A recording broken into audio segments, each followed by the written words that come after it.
De nos jours, surtout en Côte d'Ivoire, Internet est devenu un quartier. Facebook, Instagram, TikTok sont nos maquis, nos grains. Une star poste une photo suspecte et bam, ça fait panel.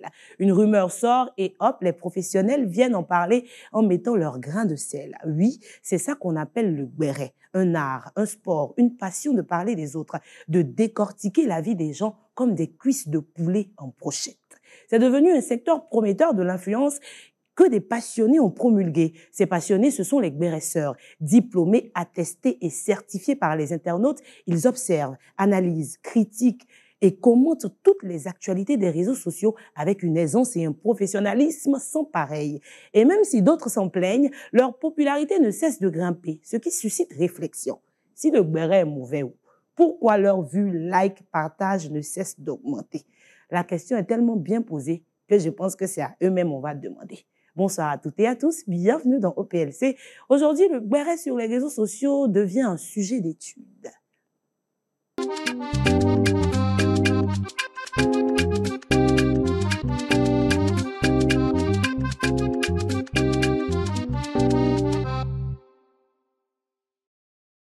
Le thème du jour, le gbéré sur les réseaux sociaux, ma passion. Mais attendez, pourquoi tant de gens aiment parler des autres? Pourquoi ça devient sérieux, calculé, organisé? Critiquer la vie des artistes, juger leur tenue, suivre les clashs. Est-ce une passion légitime, un métier ou une obsession? Et surtout, est-ce que ceux qui font le gbéré savent ce que cela coûte? Entre la liberté d'expression et le buzz, facile, où est la limite? Cet après-midi, on aura des invités qui vivent au quotidien, des passionnés de scoop, des analystes des réseaux sociaux, des micro-paparazzis du clavier qui vont nous dire pourquoi le gbéré est plus qu'un passe-temps, c'est leur passion.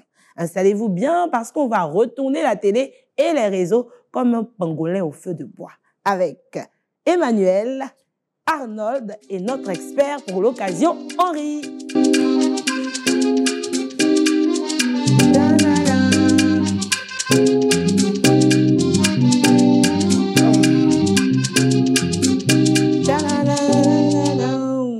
Je suis en sécurité sur ce plateau. Ah oui. Je vais aller chercher par là. Bonsoir les garçons. Bonsoir. Vous allez bien? Henri, notre expert du jour. Oui, je suis là aujourd'hui pour encadrer ces petits messieurs. Ah, ça marche. Bonsoir Emmanuel. Bonsoir. Ça va? Ça va, très bien. On est 14h. Bonsoir Arnold. Bonsoir. Yeah, le La plus style, belle. toujours. Oui, en fait. J'adore. La star que tu es. La star que je suis. Alors, vous savez, vous les connaissez, Arnold et Henri sont nos experts du gbéré. Leur émission passe tous les jours à partir de 18h avec Campbell Bobo. Donc, quoi de mieux que de les inviter ici pour parler de gbéré? On ne va pas les chercher dehors, c'est qu'on a. Ça, c'est vrai. C'était la minute placement de produit. Oui. On revient. OK. Alors, le thème du jour, le gbéré sur les réseaux sociaux, ma passion. Aujourd'hui, c'est sur vous que je vais faire le gbéré. Donc, la gbération, c'est moi. Oui. Et puis, vous êtes les stars. On t'écoute. Comment ça a commencé, Emmanuel? On va commencer avec vous. Comment le gbéré a commencé? Aujourd'hui, je tutoie. Désolé. Comment ça s'est passé? Ça a commencé comme ça. Bon, je ne faisais pas le gbéré. Je faisais des playbacks sur les réseaux. Et puis, en ce temps-là, il y avait les palabres sur les réseaux là-bas. Donc, j'ai décidé de parler de ça un soir. Donc, quand j'ai fait la vidéo, j'ai posté à 19h30. Je suis allé me coucher. Le lendemain, je me réveille, ça a pris. Donc, je me suis dit, pourquoi ne pas continuer dans ça? Ça a pris combien de vues comme ça? C'était à 20 000. C'était à 20 000 vues. C'était ma première fois de faire ça. C'est que tu étais né pour ça.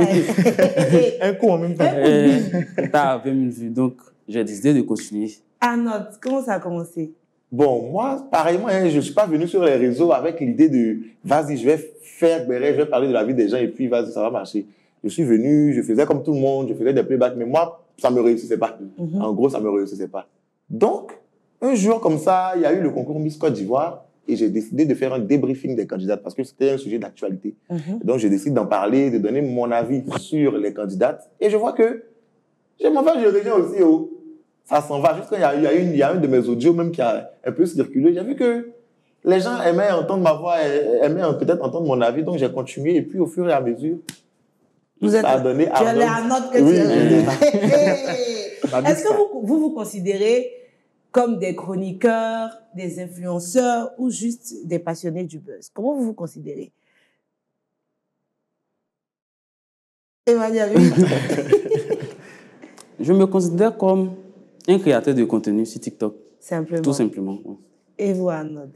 Moi, je ne saurais me définir parce que certains me voient comme leur influenceur, certains me voient comme un créateur de contenu, d'autres me voient... Voilà, en tout cas, ce que je reflète dans l'esprit des gens, c'est ce que je suis. Voilà, moi, personnellement, je pense qu'il y a certaines personnes, par rapport à mon avis, par rapport à mes prises de parole, ils vont avec ça. Donc, je les influence en quelque sorte. Oui. Il y a d'autres qui me suivent juste parce que mon contenu est divertissant. C'est Donc, ça. le contenu que je crée leur plaît, c'est attrayant. Donc, Il y a d'autres qui suivent aussi à cause de la beauté. Non, c'est pas un vilain garçon. C'est ça.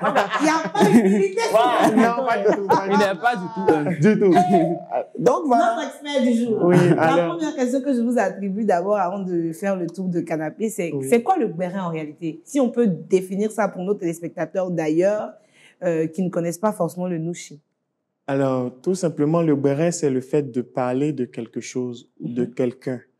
De parler d'une situation ou parler d'un événement, parler de quelqu'un de façon très large.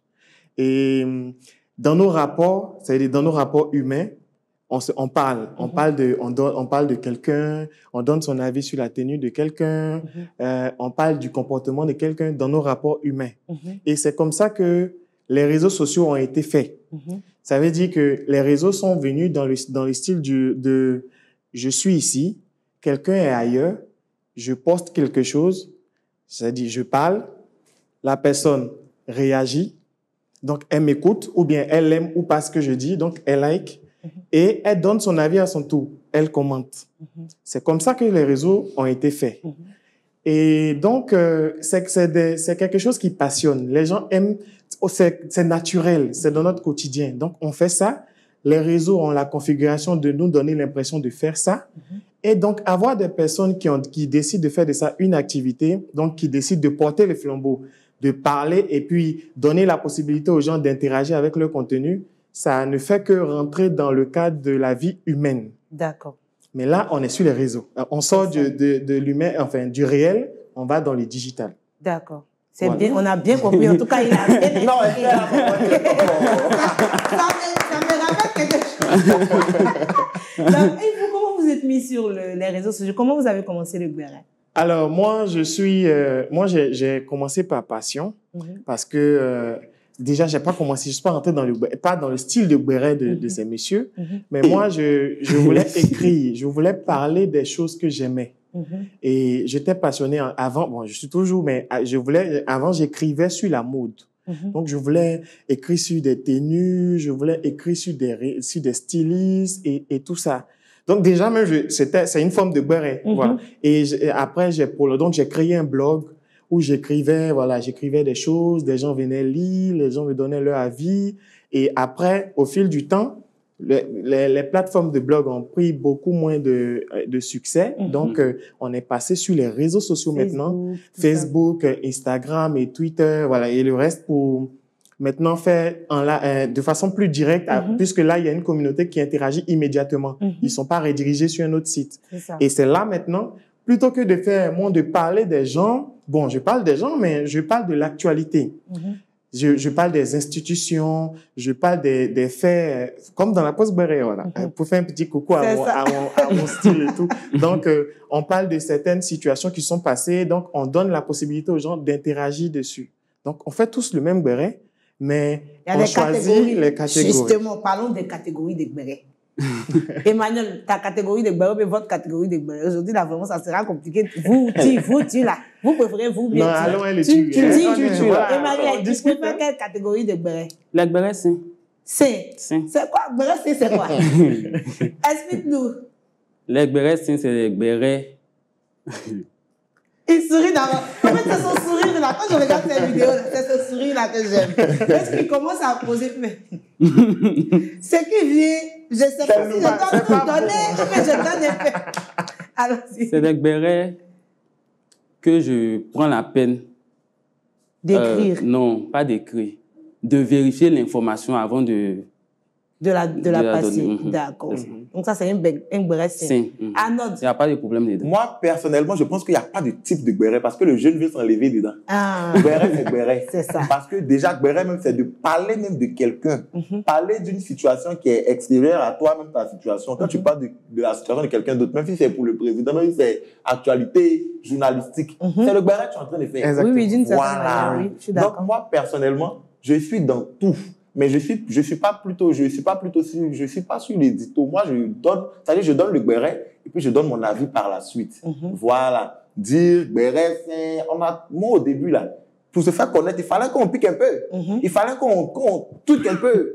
Tu vois, non, quand on prépare les institutions, on pourrait t'envoyer à Cocody Danga. On piquait un peu. Derrière là-bas. On piquait un peu et tout. Et après, quand on a commencé à prendre en autorité, on a commencé à connaître des gens dans le milieu, dans l'industrie. On a vu qu'on ne peut pas parler sur tout et n'importe quoi. Et on a décidé de centrer maintenant notre contenu de sorte à faire le béret tout en respectant aussi la vie des gens, tout en ne blessant pas les gens. Tout en, peut-être même les gens, même quand tu fais le béret, eux-mêmes, ils regardent même, eux-mêmes, ça leur fait rire. Au lieu de porter plainte contre toi, ils sont joyeux, même ils sourient parce que c'est pas méchant dans le fond. Mais est-ce que vous avez déjà eu des problèmes? Voilà. Oui. On a déjà eu. Quel problème? Nous deux. C'est à vous deux ensemble. Attends, seul, vous n'avez pas eu de problème. Non. C'est à vous deux. Non, seul, j'ai déjà eu. Ah, t'as vu? Seul. Parce qu'on va parler seul, et puis après on va parler de comment vous vous êtes rencontrés, parce que vous deux, vous faites force. J.A. et Emmanuel et son bidon. Allons-y, quel problème comme ça? Bon. Donnez-nous les exemples pratiques. En fait, voilà, comme on l'a dit, avant de faire sortir le béret, on prend la peine de vérifier d'abord si l'information est exacte. Si on n'a pas l'information exacte, que le béret nous pique quand même quand on veut faire, on s'oublie, tu vois, on dit, il y a une fille là-bas, qui a fait le temps, mais on ne dit pas le nom, mais genre, tu vois, non? On est tard. C'est comme ça. Il y a un Togolais, c'est ça même, c'est pas nous, on a fait, c'est un compatriote qui nous a envoyé. Il y a un Togolais qui a parlé là-bas pour dire, il y a une fille, qui s'est fait battre dans un hôtel au Togo ici. Donc, le béret là, ça avait l'air attrayant, on savait que dans quelques jours, ça allait être la pépite. Donc, nous, on voulait être les prédécesseurs, on voulait être les premiers. Voilà. Donc, c'est comme ça, nous aussi, on vient. Moi, je fais la vidéo. Ah, voilà. Pendant que je fais la vidéo, avant de poster, lui, il me dit que là, les gens ne vont pas trop voir. Il faut mettre une photo. Tu vois, non? Bonne idée. Je dis, bonne idée. J'arrive la photo, paf, je poste. La vidéo commence à partir. Et puis, la vidéo que je te voulais faire, ça n'a pas marché. C'est pour moi, il est fait là. Et pour lui, là. C'est ça qui a marché. Donc, c'est même pas nous qui avons... Nous, on a juste... donné l'information. On n'a pas donné, mais on a relayé l'information. Mais c'est pour nous, là, qui a été pris comme si c'est nous qui avons donné l'information. Et la personne concernée, bien qu'on soit proche, n'a pas pris ça d'un bon côté. Elle dit non. Elle est partie porter plainte. Aïe, ouais. À la PLCC. À la PLCC. Il dit, je suis là comme ça un matin. Allô? J'ai vu le numéro, il savait même qu'il faisait. Il le nom sort. On dit, ah, vous êtes convoqué comme ça. Donc, on s'en va là-bas. On arrive. Vraiment, c'était pas facile. Vous avez demandé pardon. C'est pas de la personne qu'on parlait, parce qu'il n'y a pas de nom, il n'y a pas de truc. Mais la personne dit que les indices qu'on a mis là ramènent à elle. Donc là, on a dit, c'est pas elle. Elle dit, mon cher, on est obligé de demander pardon. On était obligé de demander pardon. On a fait vidéo, mais pour dire, oh, on s'excuse. On était devenus les sensibilisateurs sur la toile.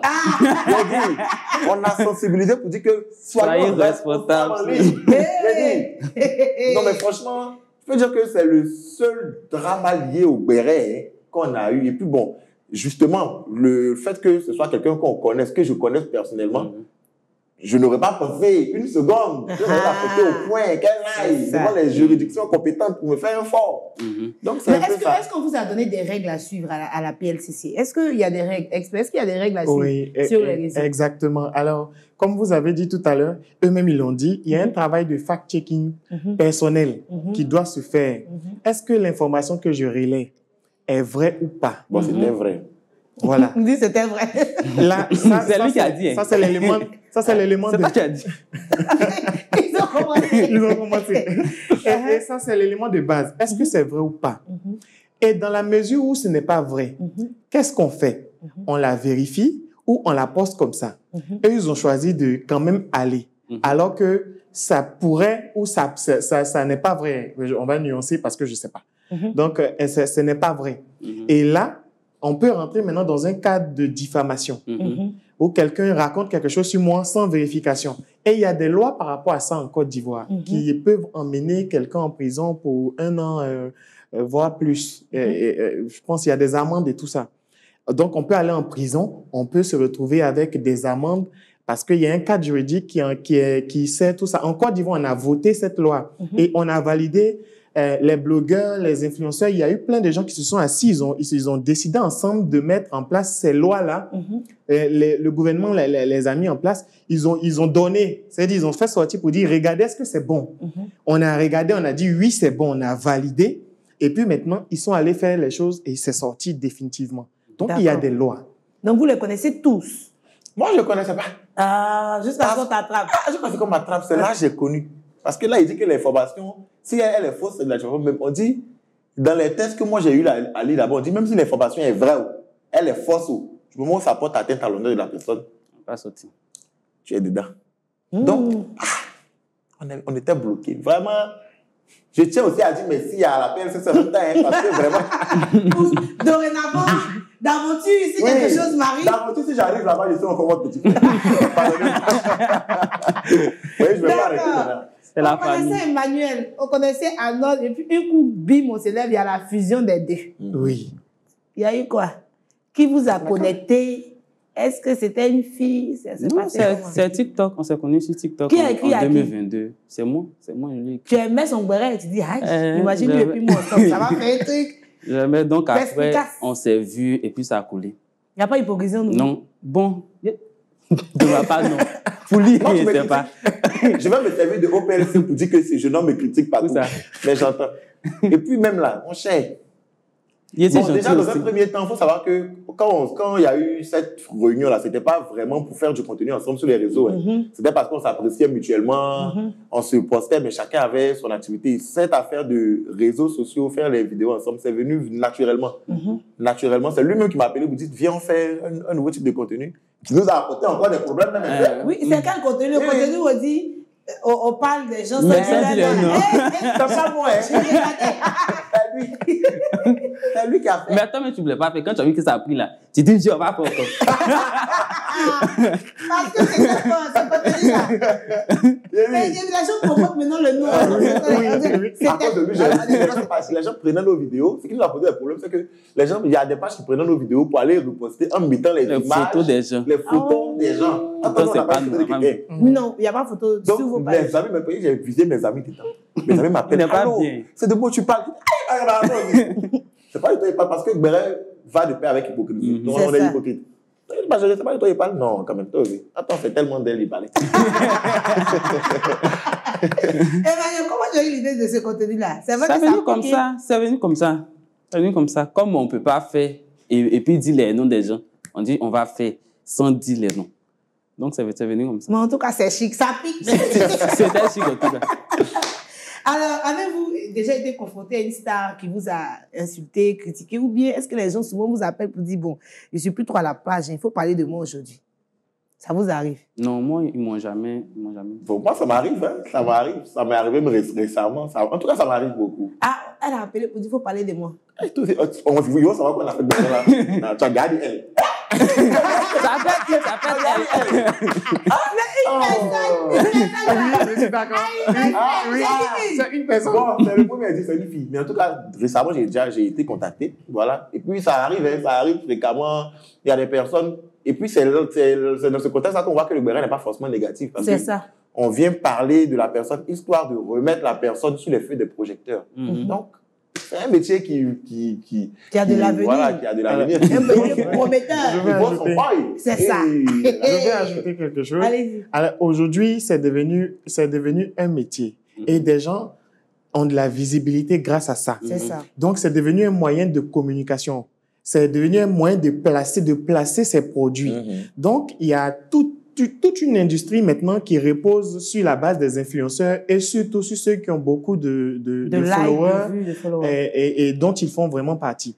Donc, maintenant, les gens sont prêts à débourser des fonds pour qu'ils parlent d'eux. C'est ça. Pour se faire entendre, pour revenir à l'actualité. pour vendre leurs produits, voilà, pour faire toutes sortes de choses. Donc, c'est dans ce sens-là qu'ils prennent aujourd'hui en compte où un individu lui-même va venir se présenter pour dire « Parle de moi, bien critique-moi parce que j'ai mon concert bientôt. Il faut que je fasse le buzz pour sortir à l'actualité dans les jours qui vont suivre. » Donc, voilà un peu, c'est ce que je voulais ajouter. Notre expert est bien. L'expert. Niveau expert, ça va être fort. Donc, vous avez parlé des gens jusqu'à vous êtes devenus vous-même des stars. Parce que star qui parle de sa camarade, ou bien de son camarade star comme lui. Comment l'influence a affecté vos quotidiens? Parce que une chose est de parler derrière son écran. Maintenant, quand tu marches, bon, la personne à qui tu as parlé, là voici, Fafa. Comment au début c'était? Vous étiez gêné ou bien comment ça s'est passé dans les débuts même? Faut parler d'abord. Non, faut parler. Faut parler d'abord. Bon, moi, personnellement, gêné, je dirais pas, hein, parce que l'hypocrisie est dans mon sang. Je peux te critiquer, par genre, quand je vois quelqu'un que j'ai critiqué, avant que la personne va venir me dire, toi là, moi-même, je m'en vais vers la personne pour dire, hé là, oh, j'adore ce que tu fais, franchement. La personne est glacée. La personne voit que c'est pas foncièrement mauvais. Et puis, c'est ce que vous-même vous faites là. C'est ce qu'on vient dire. Pourquoi ça vous fait mal? Si Roselyne Layo a offert une voiture à son chéri, quand on dit Roselyne Layo a offert une voiture à son chéri, il ne voit pas voir le mal. Donc, normalement, si tu me vois, il ne devrait pas avoir d'animosité. Donc, moi, personnellement, quelqu'un ne m'a jamais vu comme ça, genre à un événement ou bien une star, et puis, toi là, c'est de moi que tu parlais. Ah, si. Il y a une anecdote. Si. Si on fouille bien, il y en a. Il avait oublié un peu. Un jour, je partais faire mes courses dans un supermarché de la place. Et je rencontre une présentatrice télé qui travaille plus sur la télé. Ils l'ont chassé. Ils sont tellement vrais. En fait, donc, ça sent. C'est pas de l'air. La dame me voit à la caisse. Toi là, c'est toi qui parles de moi aujourd'hui, là, je suis devant toi. Ce que tu veux faire là, il faut faire. Je regarde la dame, je dis, à quel moment? Je sais qu'un jour, elle avait porté perruque Dora qui arrivait ici, j'ai parlé de ça, je dis que perruque là, c'est longueur de. Mais après ça. Donc, c'est de ça qu'on m'a parlé. Elle dit que j'ai parlé de son mariage, j'ai parlé de tout, comme ça. Donc, elle a fait scandale dans le coin. Moi, je suis resté tranquille. Après, elle est partie parler de moi dans son émission qui a fait plus qu'ils l'ont chassé là. Elle est partie parler de moi là-bas. Après, en tout cas, c'est le seul scandale qu'il y a eu, genre. Face à face. Face à face. Sinon, la plupart du temps, les gens qui me voient, et toi, la femme, ton béret, la femme, et puis ça passe crème, quoi. J'ai jamais eu de scandale à part la femme. Mais après, même elle est venue s'excuser en live. Elle m'a dit pardon. Moi, ils m'ont fait ça. La femme, là. La femme, là. Où tu m'avais appelé de venir. Et puis, ils m'ont fait folle. Où ils t'ont appelé de venir où? Dans la vente privée, là.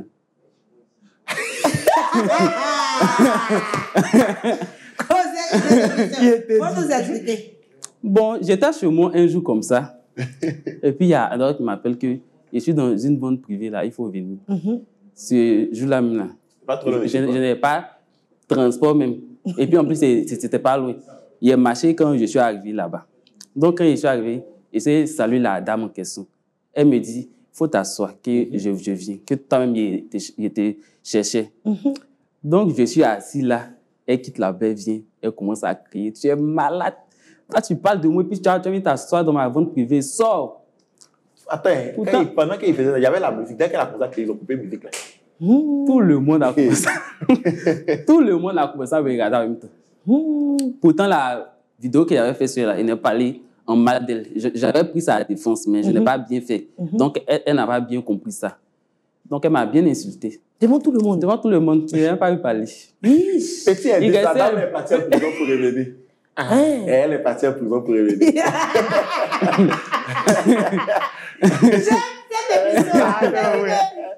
C'est chiant. Je sais pas comment vous suivez. Oui, il profite un peu en même temps pour faire un peu.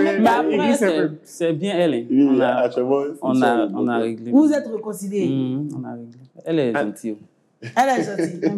Un peu. Notre expert, comment est-ce que vous avez déjà eu affaire à ça? Et quand c'est comme ça, comment on doit réagir? Non, moi, personnellement, non. Physiquement, en tout cas, des trucs, non, pas du tout. Mais sur les réseaux, c'est-à-dire en message privé, quand j'ai déjà reçu des trucs dans le genre, des menaces et tout. Il y a pas, enfin, il y a moins de cibles. Je sais plus exactement quand, mais cette année-là, il y a 2 ou 3 mois, il y a une dame qui a lancé une alerte sur les réseaux sociaux concernant une secte. Et j'ai réagi. Donc, elle a lancé l'alerte sur TikTok. Ça a fonctionné là-bas. Donc, moi, je me suis renseigné, j'ai fait le fact-checking. Quand j'ai eu les infos qu'il me fallait, j'ai fait un post sur les réseaux sociaux, Facebook maintenant, où je suis beaucoup plus actif. Donc là, je fais et ça a explosé. Ça a explosé. Et là, c'est allé dans tous les sens. J'ai reçu des menaces en message privé. Il y a des gens qui m'ont dit, mais moi, je sais pas, je le connais pas. Et puis, je parle de leur église comme ça et tout. Mais moi, je me suis basé sur les faits. Et puis, j'ai pas pris de parti. J'ai donné les faits tels que je les ai reçus. Mais ça ne m'a pas empêché de recevoir des menaces, des propos désobligeants. Ça a été dans les commentaires, dans les messages privés et tout. Il y a pas longtemps encore, j'ai lancé une alerte parce que je me suis rendu dans un endroit où j'ai été refusé sur la base de la couleur de peau. Et là encore, c'est parti où ça devait aller. Et en message privé, ça a été pareil. Mais dans les deux sens, il y a des gens qui ont voulu que je leur donne le nom de l'endroit pour qu'ils partent faire des trucs. Il y en a aussi qui m'envoyaient des messages, me disent, mais est-ce que j'ai bien vérifié? Est-ce qu'eux, ils connaissent? Et voilà, c'est parti dans tous les sens. Donc, je leur dis, il faut que les gens comprennent que dans certains cas, c'est un métier. Ou bien, je veux dire, c'est ce qu'on fait. C'est pas forcément négatif. On prend la parole pour dire quelque chose, pour dénoncer quelque chose, pour expliquer quelque chose. Donc, il faut qu'ils fassent la part des choses. C'est les réseaux. Maintenant, à nous aussi, par exemple, dans le cas, de faire des limites pour ne pas déborder dans l'intimité ou dans les propos des gens, pour ne pas, voilà, que ça parte dans tous les sens. D'accord. Voilà. Merci beaucoup. Vous avez déjà reçu des menaces de mort, ce genre de choses? C'est devenu, ça glisse maintenant. Moi, mon déjà fait un guet-apens. Oui, lui. Ça, là, on peut dire ça, non? Oui. C'est Nicapol qui lui a fait guet-apens. Il a, toi aussi, tu as parlé du jeune, alors que ce n'était pas ton affaire, là. C'était vrai. Je sais, mais ce n'était pas toi ton affaire. C'est toi, mais tu m'as dit de le faire. Moi? C'est toi, tu m'as dit de le faire. C'est la C'est toi, tu m'as dit de le faire. Moi, je sors pas, je fais le truc. Mais je me dis, la dame, là, c'est comme ça, elle rit aujourd'hui. Si c'est pas vous, faut nous expliquer. En fait, il avait arnaqué mon ami. Du coup, voilà. Quand il vient t'expliquer, je m'ai dit, comme c'est ton ami là, tu peux faire une vidéo là-dessus. Donc, il a fait une vidéo pour dire qu'il y a Nicapol qui a arnaqué mon ami et tout et tout. Donc, il était là comme ça. Et puis, il y a quelqu'un qui m'a écrit sur Instagram pour me proposer une collaboration. Donc, il a dit, OK, il a donné mon prix et tout. On a affiché le rendez-vous. Donc, c'est quand je suis parti là, c'est ça. Il m'a entendu là-bas. Ils vous ont violenté? Non, il n'était pas là-bas. Non, lui, il n'était pas là-bas. Mais il était allé, mon ami. Bon, moi, il a pu fuir. C'est mon ami. C'est mon ami, là, ils ont attrapé. Ils l'ont bien frappé. Non. Sérieusement? Ouais, c'est grave. C'est grave, hein? Et vous n'avez pas porté plainte? Si. C'est resté après, récemment, tu as demandé pardon. Qui demande pardon. Pardon et tout et tout. Donc, après, donc actuellement, c'est quoi vos relations avec lui? Il n'y a pas de relation. Il n'y a pas de rapport. Donc maintenant, garde du corps, hein, pour aller négocier les contrats. Non, mais ça n'a pas freiné. Après, il a parlé de lui encore. Ah! Avant de retirer. Il est le conseiller. Il est artistique. Non, le conseil. Personnellement, ça avait été moi, mon ami, qui avait été arnaqué par lui. J'allais sortir pour faire une vidéo. Donc, je me suis dit que c'est légitime. Ça te concerne quelque part parce que c'est ton ami. C'est ça. Donc, il n'a pas diffamé sur le Nicapol. C'est la vérité même, il a dit. Voilà, tu as extorqué de l'argent à quelqu'un, la personne n'a pas reçu ce pourquoi il t'a donné de l'argent, et puis tu ne parles plus à la personne, tu bloques la personne. Donc c'est normal que la personne qui a été arnaquée, qui n'a pas suffisamment d'audience sur les réseaux, fasse appel à son ami pour parler. Voilà, donc après lui, il voit maintenant que après la vidéo de Manuel, il est adulé par les gens lui disent mais qu'est-ce qu'il y a, de me donner l'argent du petit, donc lui, ça le met dans un sale état. Donc, il décide de prendre les devants, de lui faire un guet-apens. Bon, frapper là, ça aurait changé quoi en réalité? Rien du tout. Tu vois, donc c'est un peu ça. D'accord. Vraiment, il a souffert d'affaires des réseaux sociaux. Lui, il est timide de base. Mais niveau argent, est-ce qu'il faut gagner de l'argent? Est-ce que ça rapporte? Le béret, soyons honnêtes sur ce plateau, est-ce que ça rapporte? Emmanuel? Ça rapporte, ça paye. La plus forte somme que vous avez eue? Ou bien donner une fourchette. Si vous pouvez donner la plus forte, donnez une fourchette. Mais une fourchette pas trop grande, il faut pas me dire 1 million. Ça, il ne fait pas. Au moins une fourchette de prix comme ça. Emmanuel. Genre une fourchette de prix que tu peux recevoir pour une collaboration. Oui, pour une collaboration. À cause du béret. Entre 200 et 400. 200, 400. Pas mal. En une fois. C'est pas mal. Ouais, c'est le salaire de quelqu'un par mois. Oui. Et toi, non? Bon, excusez-moi ma modestie, hein, disons entre 500 et 2 millions. Entre 500 et 2 millions. Oui. C'est entre. La fourchette est longue aussi. Tu as l'argent de vos frères. Ça va chez toi. J'ai une collaboration qui ne date pas de cette année. Mais tu as économisé un peu. Expert, et vous? Alors, moi, je vais dire entre 400 et 500. Max. Non, pardon, j'ai oublié un. Entre 600 et 700. Ça a été mon plus gros. Et c'était, je peux le dire, hein, c'était pour une collaboration avec un site japonais. En une fois? Où j'ai touché 650 000. En une fois? Oui. Si, Seigneur. Mes poils sont restés là. Il faut laisser les biscuits. Charles, Je vais aller m'asseoir. Il y a un Il y a l'argent là-bas. Donc, chaque mois, ça peut venir comme ça. Mais il y a des mois secs. Alors, il y a des fréquences. C'est-à-dire, il y a des périodes hautes et il y a des périodes basses. Donc, il y a en décembre, par exemple, c'est la période de beaucoup de créateurs, où il y a beaucoup de partenariats, on se fait tous des sous. Mais après, quand on finit comme ça, là, janvier, ça met un peu, il y a des périodes vraiment sèches où tu peux faire 2-3 mois sans partenariat. Par contre, il y a des mois où tu peux faire 3, 4, 5 partenariats dans le même mois.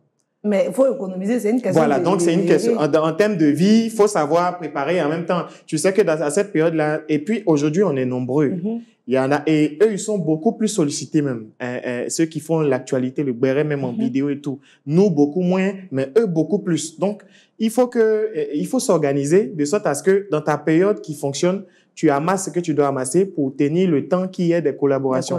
En temps aussi, il y a des petites collaborations qui passent parce qu'on parle des grosses, mais les petites ne sont pas négligées. Hein. Les petits, c'est 1 000 pour un poste, les petits 20 000, les petits 30 000 pour ta présence, les conférences, les ateliers. Tout ça, on perçoit de l'argent. Notre présence nous permet de gagner de l'argent. Et hormis, il y a quelque chose que tu n'as pas mentionné. Dans mon cas, par exemple, mon compte est monétisé. Donc, voilà, il y a directement de l'argent sur mes vidéos de plus d'1 minute. Oui. Voilà. Mais c'est pas trop beaucoup. Hein. Ça, oui, on dit monétisation, même c'est un faux oui, un peu. Ouais, ça dépend des plateformes. Sur YouTube, la monétisation, le RPM est beaucoup plus élevé. Mais sur TikTok, vraiment, c'est moindre. Et sur le en Afrique. Sur Facebook aussi, ça paye bien. Ça paye bien. Mais ça alors, paye, mais en ce moment, bien. non, parce que il faut expliquer cette partie-là. En Afrique, on ne perçoit pas. En Côte d'Ivoire, on ne perçoit pas normalement de l'argent pour les réseaux sociaux. Et donc, il faut utiliser son compte en Occident. Voilà, il faut se faire créer un compte ailleurs. Et c'est tout un système. Il y a même un marché qui est en place par rapport à ça. Tu payes quelqu'un pour faire ça pour toi là-bas et tout, pour pouvoir avoir accès à ça. Mais dans certains cas, comme sur TikTok, il faut que ceux qui regardent la vidéo qui va être monétisée là soient d'ailleurs des pays monétisés. Donc là, ça complique un peu les choses. Donc, pour quelqu'un qui est en France, qui allait se taper 1 000 € sur une vidéo comme ça, toi, tu es à Abidjan ici, s'il y a 10% qui ont regardé en France, on calculé, ça a fait 100 € pour toi. Donc, en termes de rendu par plateforme, c'est vraiment compliqué pour la Côte d'Ivoire. Donc, on vit généralement des placements de produits en grande majorité. Mais comment vous gagnez? Parce que vous me voyez comme ça. Vu que j'ai fait la 5 francs, je n'ai jamais touché. 5 francs, je n'ai jamais touché. Donc, comment on fait pour avoir les partenariats? Ce sont eux qui vous contactent ou bien vous-même, vous allez vers eux? C'est les marques même qui viennent. C'est les marques qui contactent. Et vous êtes beaucoup sollicité? Entre nous, comment? Toi, tu es beaucoup sollicité, par exemple. Un peu quand même. Ou bien vous deux, parce que vous avez une collaboration. Vous avez vos pages singulières et puis vous avez des collaborations ensemble. Comment ça se passe? Ensemble, c'est plus ou bien seul, c'est plus? Bon, on n'a jamais été sollicité ensemble. Pour une d'accord. Peut-être qu'on a déjà été sollicité sur des projets similaires, mais de manière individuelle. Mais le duo comme ça, là, non. Alors, moi, je veux revenir sur votre question. Vous avez dit, la question m'a échappé là. Ce que vous venez de lui poser, si c'est monétisé, non, si c'est contacté directement ou s'il y a des intermédiaires. Alors, en Côte d'Ivoire, il y a des intermédiaires. D'accord. Il y a des intermédiaires comme il y a certaines plateformes qui sont intermédiaires. Donc, les marques passent par elles et elles ont des influenceurs à qui elles proposent. Voilà, telle marque, voilà, comme des agences. Il y en a plusieurs comme ça. Il y en a dans d'autres influenceurs, TikTok, Facebook, blog, tout ça, il y en a.